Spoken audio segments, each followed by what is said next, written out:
Jordan باہر جا کے دیکھ، اگر اس لڑکے کے ساتھ کوئی اور بھی ہوا تو اسے بھی پکڑ کے لے آ۔ اسے ہدایت دیتے کے بعد وہ ایک نظر ویام کو دیکھتے اینا کی جانب بڑھا تھا۔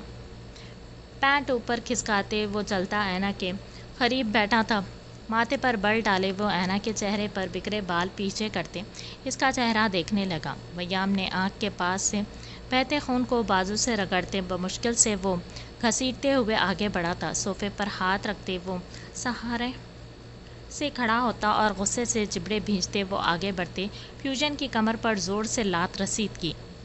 فیوژن اچانک اس حملے پر لڑکھڑاتے زمین پر گرا تھا۔ ویام نے بنا اسے موقع دیے 5 سال لاتیں رسید کی تھی اور آگے بڑھتے اس کے اٹھنے سے پہلے وہ اینا کو اٹھائے اس کے چہرے کو دیکھتے لگا تھا، اس کی مدھم سی چلتی سانسوں کو محسوس کرتے۔ ویام نے نم آنکھوں سے اس کی پیشانی کو پہلی بار چوما تھا، اپنے سینے سے لگائے وہ لنگڑاتے ٹانگ پر چوٹ لگنے کے سے اسے گھسیٹتے باہر کی جانب بڑھا تھا۔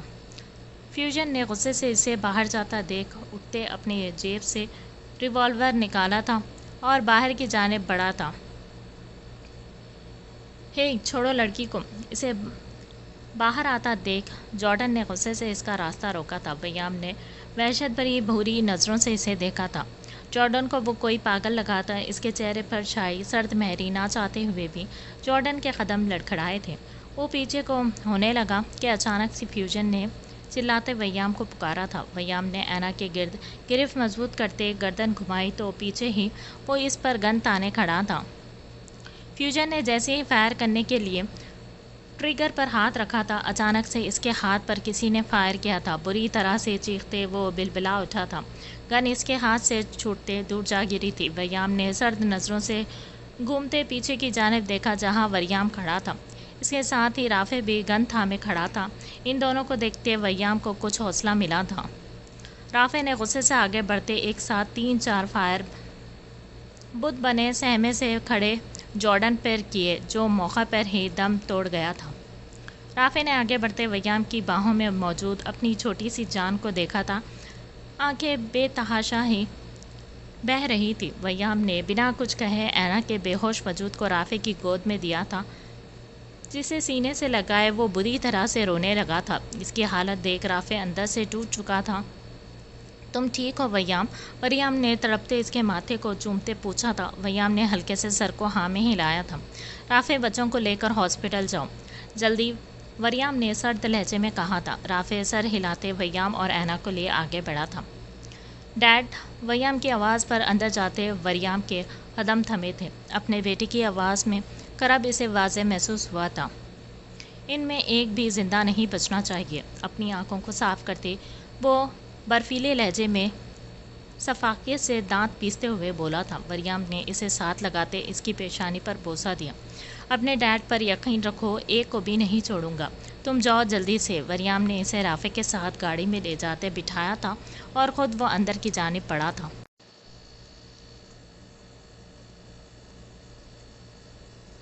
ویام، رافع نے نم آواز میں اس کے کندھے پر ہاتھ رکھا تھا جو اپنے آپ میں نہیں لگ رہا تھا۔ ویام نے آنسو بھری وحشت ناک بھوری آنکھوں سے سر اٹھائے رافع کو دیکھا جو لب بھیجے کھڑا تھا۔ اب اس کے یوں دیکھنے پر اور سر جھکانے پر وہ اس کے قریب بیٹھ گیا۔ فدق اور رینا کو کال کر کے وہ بتا چکا تھا کہ بچے کہیں باہر پارک سے ٹھیک ٹھاک مل گئے ہیں، جسے سننے وہ دونوں اب ان دونوں سے ملنے کی ضد کر رہی تھی۔ جیسے تیسے رافع نے انہیں ٹال دیا تھا۔ اگر فدق اینا کو اس حال میں دیکھ لیتی تو اسے سنبھالنا یقیناً بے حد مشکل ہو جاتا۔ ڈاکٹر پچھلے آدھے گھنٹے سے اینا کو لیے اندر روم میں آپریٹ کر رہے تھے۔ رافع کا دل بری طرح سے دھڑک رہا تھا۔ ویام کے ماتھے اور آنکھوں کے قریب سے بہتے خون کو دیکھتے رافع چلتا اس کے قریب آیا تھا۔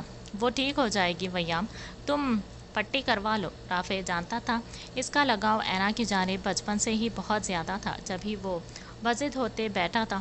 نرس کئی بار اسے پٹی کا کہہ چکی تھی مگر وہ خاموش سر جھکائے بیٹھا تھا۔ اسے ٹھیک ہونا ہی پڑے گا، میں جانتا ہوں وہ ٹھیک ہو جائے گی میرے لیے۔ رافع کی آنکھوں میں دیکھتے وہ جنونی سے لہجے میں آنکھوں میں جنون سموئے بولا تھا۔ رافع کو کچھ عجیب سا لگا اس کا رویہ، مگر وہ خاموشی اس کا کندھا تھپک گیا تھا۔ ویام بیٹا، آپ پٹی کروا لو، خون بہہ رہا ہے اتنا زیادہ۔